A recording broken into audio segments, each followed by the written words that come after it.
안녕하세요. 머니 스나이퍼입니다. 오늘은 미중 미니 딜에 대한 투자자들의 대응에 대해서 설명을 드려보도록 하겠습니다. 개인적으로는 이 유튜브 채널을 만들고 나서 미국과 중국 간의 무역 전쟁이 시작되긴 되는 시점부터 제가 해설을 하는 영상을 많이 제작을 했었는데요. 근 1년 이상이 지속이 되면서 미국과 중국 간에 지금 현재 패권 다툼, 무역 전쟁, 뭐 여러 가지 수식어들이 붙기는 하고 있습니다. 그런데 지난 금요일 단기적으로는 조금 의미 있는 그런 스몰들이 나왔다고 해석을 할 수도 있고요. 또는 장기적인 관점에서는 그닥 큰 의미 없는 그런 성과가 있었다라고도 볼 수가 있겠습니다. 그런데 이런 내용들 중에서도 제 개인적으로는 투자 포인트가 지금까지의 미국과 중국 간의 대응 방식과 그리고 시장의 반응들을 살펴봤을 때는 분명히 투자 기회는 보이는 것 같습니다. 그래서 관련된 부분을 오늘 설명을 드려보도록 하겠습니다. 먼저 중요한 기사들 중심으로 제가 해석을 해드릴 텐데요. 먼저 미국과 중국 간의 미니딜과 관련된 현지 기사 한번 살펴보면서 안에서 단서를 한번 살펴보도록 하겠습니다. 미국과 중국 간의 현재 합의는 환영할 만하지만 아직까지 여러 가지 난제들은 남겨져 있다라는 게 헤드라인이네요. 구체적으로 내용을 살펴보시게 되면은 지금 도널드 트럼프는 당장에 2,500억 달러에 해당하는 관세를 중단하고 그리고 중국 입장에서는 약 500억 달러 수준에서 미국 농산물을 수입하기로 결정을 했다고 합니다. 그런데 자세한 내용에서는 디테일한 내용은 발표를 하지 않았다는 게 지금 제가 빨간색으로 박스가 있는 내용인데요.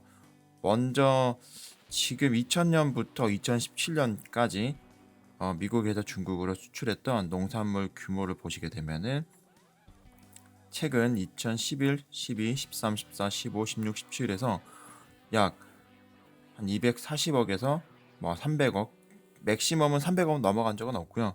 290억에서 230억 수준, 이 정도 수준에서 물론 US 달러 기준입니다. 이 정도 기준에서 미국에서 중국으로 농산물이 수출이 되었던 것을 그래프로 확인할 수가 있습니다. 물론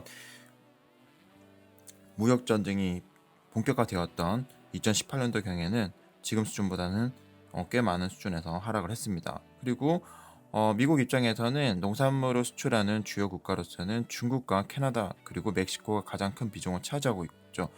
그리고 그 다음으로는 일본과 한국이 그 퍼센트를 차지를 하고 있는데 여기에서도 미국과 멕시코 간의 관계도 어느 정도 엿볼 수가 있고 캐나다의 관계 그리고 우리나라의 위치가 얼마나 중요한지 그리고 일본의 위치가 얼마나 큰 의미를 가지고 있는지도 확인하실 수가 있습니다. 뭐 그런 것은 뭐 뒤로 하고 지금은 중국과 미국 간의 두 국가 간의 포커스를 해야 되기 때문에 이렇게 살펴보면은 중국에서 제안했던 500억 달러 규모는 굉장한 수준이다. 트럼프 입장에서도 대선을 치러 나가는데 큰 힘이 될 수 있는 숫자인 것은 분명한 것 같습니다. 그래서 트럼프 입장에서도 받아주는 하나의 스몰 딜, 미니 딜로 이렇게 형성이 됐던 것 같고 제가 앞선 영상에서도 계속 말씀을 드렸지만 미국에서는 중국 입장에서 위협을 느낄 만한 정말로 목끝까지 칼이 겨누어지는 그런 위협을 느낄 수 있는 그런 상황을 지금 미국이 만들어내고 있다라고는 제가 말씀을 드렸습니다.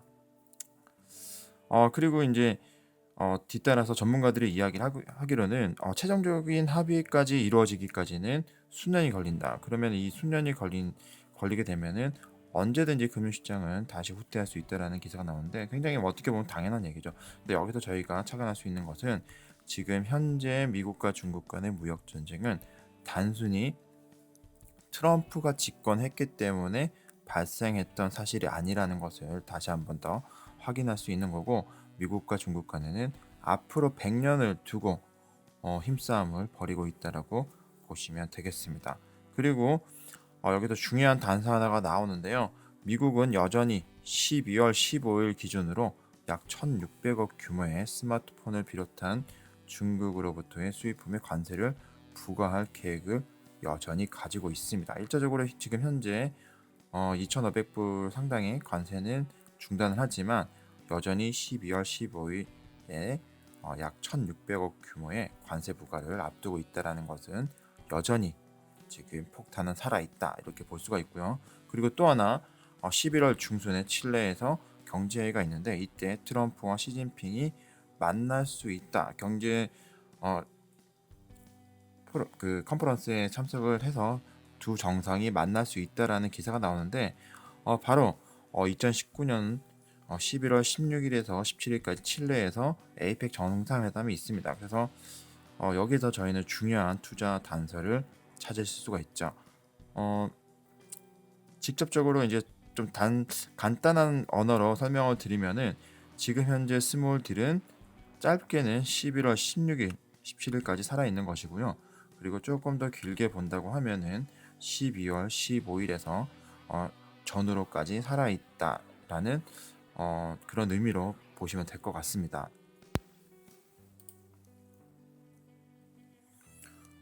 계속해서 기사 내용 살펴보시면은 트럼프는 여전히 금요일날 있었던 내용에 대해서는 문서화하지 않았다라고 하면서 중국과의 계속적인 협상 내용이 남겨져 있다는 것을 시사하고 있고요, 강조하고 있고 그리고 지금 현재 미국과 중국 간의 핵심되는 이슈에 대해서는 아직 아무것도 합의된 것이 없다라는 것이 이 기사의 내용입니다.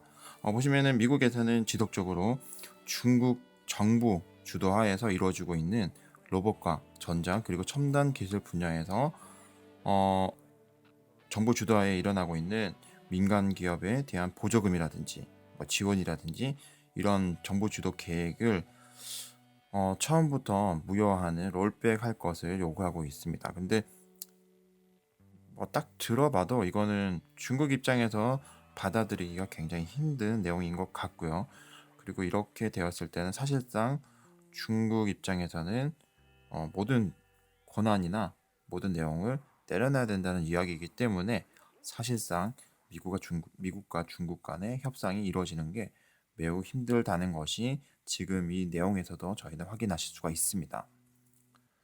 그리고 또 하나 캐피탈 이코노미에서 핵심 이슈는 아직 앞으로 해결될 가능성이 없기 때문에 지금 현재 있는 민의들은 기껏해야 협상 파기를 지금 당장에 파기될 수 있는 협상이 연기되는 것에 불과하다라고 이야기를 하고 있으며 그리고 중국 전문가인 마이클 히리슨 같은 경우는 앞으로 양 국가 간에 이제 추가 관세는 피하게 됐지만 긴장을 일으키게 되는 근본적인 문제는 해결되지 못할 것이다 이렇게 얘기를 하고 있습니다. 누구나가 예상을 하고 있는 부분이죠. 그래서 이 사람이 얘기를 하는 것은 이제 관세에서 비관세 문제로 기술 규제라든지 투자 규제 그리고 여러 가지 비과세 장벽에 대해서 양국 간의 충돌이 있을 것이라고 이렇게 전망을 하고 있습니다.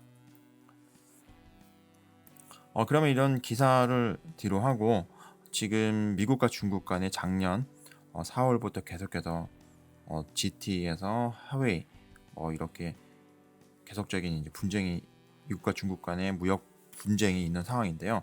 그러면은 중간중간에 중요한 내용들이 여기서 제가 말씀드리는 중요한 내용이라고 하는 것은 미국 기업이 지금 현재 중국으로 그러면은 무조건 다 막혀 있느냐 이 부분에 대해서 살펴볼 필요가 있는데요. 첫 번째로는 이제 테슬라가 중국 현재 공장을 건설하고 자동차 생산을 하겠다라는 그런 허가를 받았었죠. 그런데 지금 현재 기사 나오는 거 보면은 자동차 생산하기까지는 굉장히 지금 난관이 좀 어느 정도 봉착해 있는 것 같고요. 이렇게 순탄하게 진행이 되고 있는 것은 아닌 것 같습니다. 그래서 테슬라가 승인을 받긴 하되 자동차 생산까지는 완성 자동차가 나오기까지는 어느 정도 지금 시간이 필요한 것으로 나와 있고요. 그리고 개인적으로는 가장 중요한 기사로 생각하고 있는 올 3월에 있었죠. 중국에서는 외국인 지분이 49%를 넘지를 못합니다. 그러니까 50%를 넘지 못하는 거죠. 맥시멈 49%까지 보유를 하게끔 되어 있는데 처음으로 JP모건과 노무라가 51%까지 지분 보유를 할 수 있는 것, 직접 투자를 할 수 있는 것에 대해서 승인이 나섰다라는 기사를 제가 소개를 해드린 적이 있습니다. 그리고 이런 기사가 나온 이후에 실제 JP모건이 51%가 넘어가는 기업 지분을 소유하는 그런 뉴스도 나왔었고요. 그리고 그 관련돼서도 이제 뭐 빠르진 않지만 더디게는 움직임이 있는 것으로 확인을 하실 수가 있습니다. 그리고 여기는 왜 JP모건인지에 대해서는 여러 가지 뭐 해석을 해볼 수가 있는데, 이거는 각자 영상을 들으시는 분들의 상상력에 맡기도록 하겠습니다. 그리고 또 9월 30일 경에는 페이팔이 처음으로 미국의 지불 시스템으로서는, 결제 지불 시스템으로서는 처음으로 중국에 승인이 나서 중국 시장에 진출하는 기사가 나왔죠. 페이팔 말고도 미국에는 여러 가지 전자상거래 결제 관련된 기업들이 있는데, 대표적인 것이 마스터카드 또는 비자가 있음에도 불구하고 지금 현재는 가장 스타트는 페이팔이 끄는 것으로 이렇게 기사가 나왔습니다. 제가 이렇게 기사를 소개를 해드리는 이유가 미국과 중국 간에 계속해서 현재 지금 무역 분쟁이 발생하고 있긴 하지만 미국의 자본들은 여전히 역시나 중국에 계속적으로 진출을 하고 싶어 합니다. 거기에는 굉장히 큰 먹거리가 있기 때문이겠죠. 그런데 그런 과정에서 들어오는 자금을 무조건적으로 중국 입장에서는 환영하는 것은 아니고 여전히 규제를 하려고 하고 있고, 그리고 미국 입장에서는 그러한 규제를 풀면서 미국의 자본이 중국으로 자연스럽게 흡수 지배하기를 원하는 것이 미국의 생각인 것 같습니다. 그러면은 제가 이렇게 설명을 드렸던 것 내용에서 제가 투자 전략에 대해서 정리를 해보면 이렇습니다. 미국과 중국 간에는 미니딜 형태로 당장의 파국은 피했습니다. 그래서 1차 시한은 11월 15일에서 16일이 있을 칠레 에이펙 정상회담을 삼으시고, 2차 시한은 12월 중순에 있을 대중국 관세 부과에 대한 부분을 2차 시한으로 기준점을 삼으시고, 이렇게 되면 지금 시점에서부터 딱 한 달, 두 달의 간격이 생깁니다. 한 달 간격으로 11월 15일, 12월 15일 이렇게 기간이 두 달 정도가 여유가 있는데요. 이 시간 동안에 단기적으로 보유자산 비중 중에서 내가 투자하고자 하는 제 기준입니다. 제가 투자하고자 하는 비중에서 10%에서 20% 수준에서는 중국 본토 시장 및 홍콩 시장에 관련된 ETF 및 펀드를 매수할 계획입니다. 이거는 제가 월요일 장이 개장되면은 바로 실행에 옮길 예정이고요. 그리고 매도는 1차적으로는 11월 10일 전후, 그리고 2차는 12월 10일 전후로 나오는 뉴스나 자본시장, 그 자금시장에서 흘러가는 흐름을 상황을 보면서 판단을 할 예정입니다. 그리고 관련된 ETF는 오늘 영상에서는 별도로 소개를 해드리지 않는 이유가, 제가 이전에 소개를 해드렸던 영상이 있습니다. ETF 기초다지기라는 제목으로 중국 ETF 고르는 방법이라는 영상을 소개해드렸던 영상이 있는데, 제가 관련된 영상 주소는 소개글에서 링크로 달아놓도록 하겠습니다. 보시고 본인에게 맞는, 그리고 본인에게 생각하시는 그런 ETF 또는 펀드, 뭐 여기서 소개해드리지 않은 다른 ETF라든지 펀드가 있다고 하시면은 매수하시는 방법으로 투자를 하는, 뭐 저와 생각이 비슷하다고 하시면은 그런 전략도 한번 구사해 볼 수가 있다라는 것을 제가 소개해드리면서 오늘 영상 끝내려고 합니다. 그리고 끝내기 전에 지금 단기 대응이 불가능하거나 자신이 없으신 분들은 여전히 현금 비중 가져가시는 게 좋으실 것 같고요.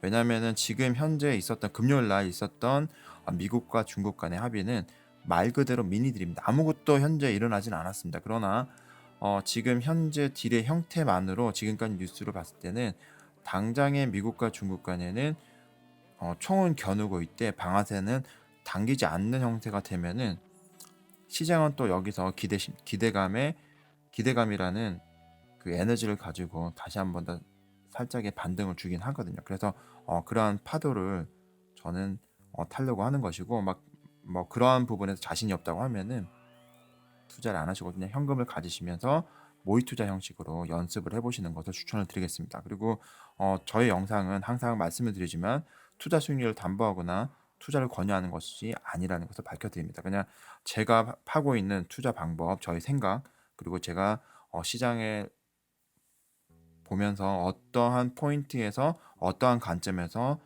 투자 기회를 찾는지 그런 부분을 소개를 해드리는 영상이기 때문에 투자에 대한 책임은 모두 본인에게 있다는 것을 명심하시기 바랍니다. 그래서 오늘 준비한 영상은 여기까지고요. 저의 영상이 도움이 되신다고 하면은 좋아요, 그리고 새로운 영상을 받고 싶다고 하시면은 구독을 부탁드리겠습니다. 머니 스나이퍼였습니다.